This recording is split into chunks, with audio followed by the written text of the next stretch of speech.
Democrats, today is Monday, December 4th. It's time for the Chair's Daily Live. Happy Monday. It's December 4th, right? Which means we have 27 days left in this year. It is rapid fire happening. We are getting to the end of the year, and we'll be in the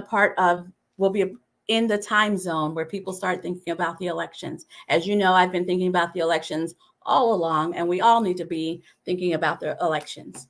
So I'm going to start off today with just reminding you, it is not too late and it is not too early for you to pick 1, 2, or 3 candidates that you're going to support.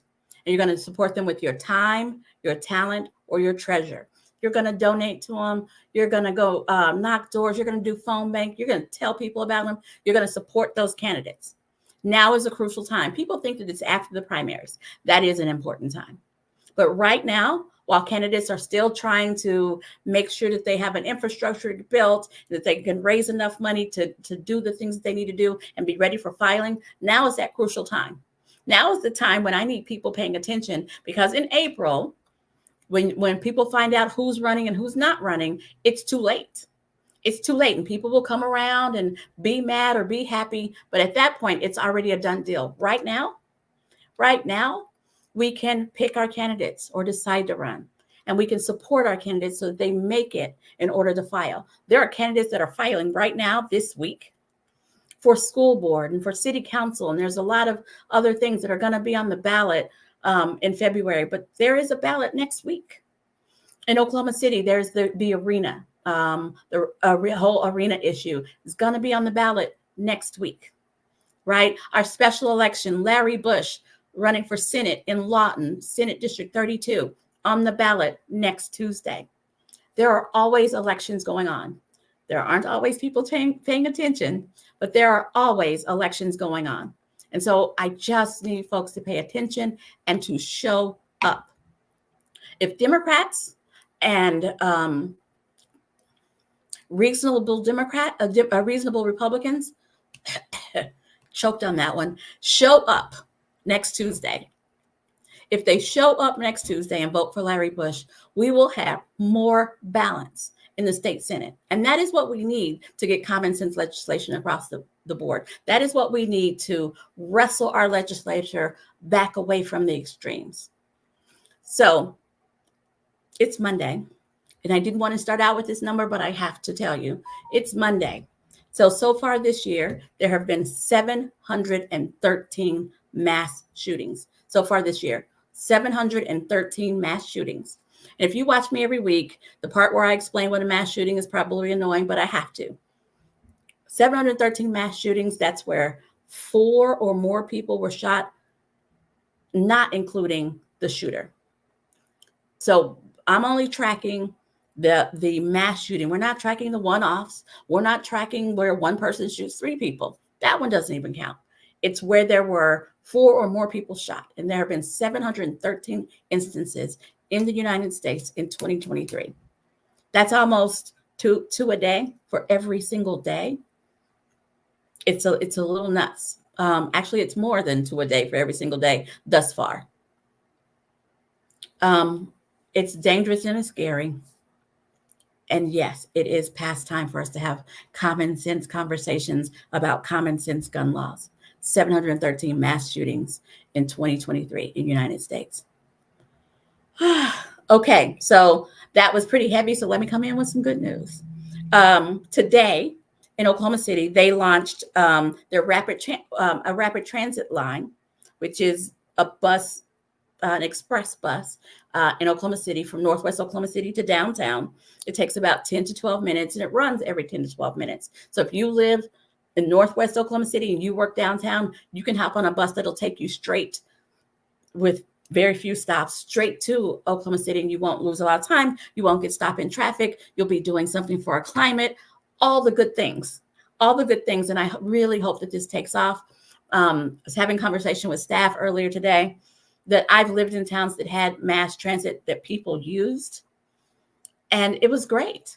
You don't have to mess with traffic, and you can take a nap or use your cell phone while you're commuting to and for. Do those last few notes while you're commuting to and for, and you don't have to worry about traffic.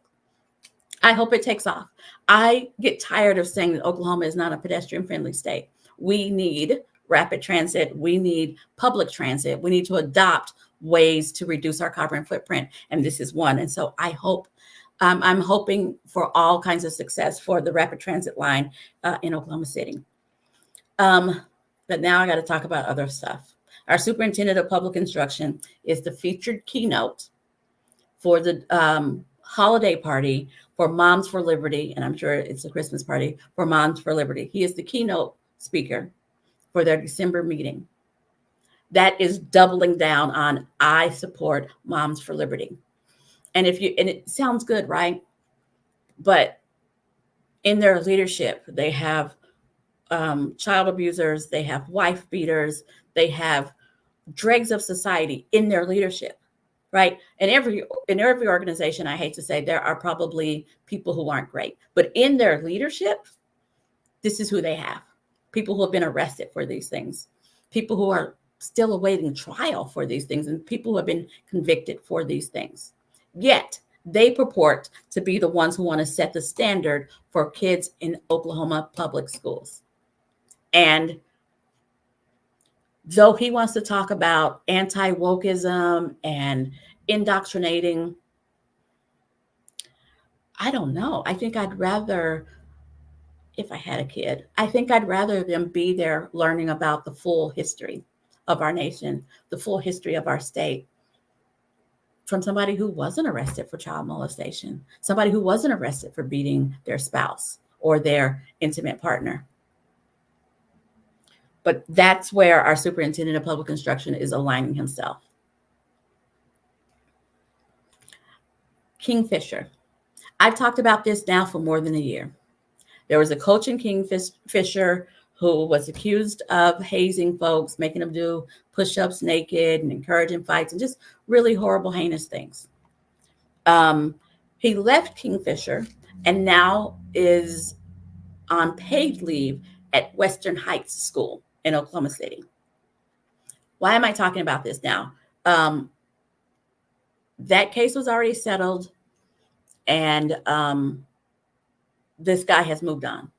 I'm talking about it now because the residents of Kingfisher, in order to pay the settlement, the residents of Kingfisher are going to have their taxes hiked by 12% to pay the settlement. When we let things go amok, it's not someone else who has to pay for it. It doesn't just get paid for. It actually raises tax dollars. It's a direct impact on the people who live in that community. And yes, I'm going to say it. That's why it's important to vote. That's why it's important to pay attention.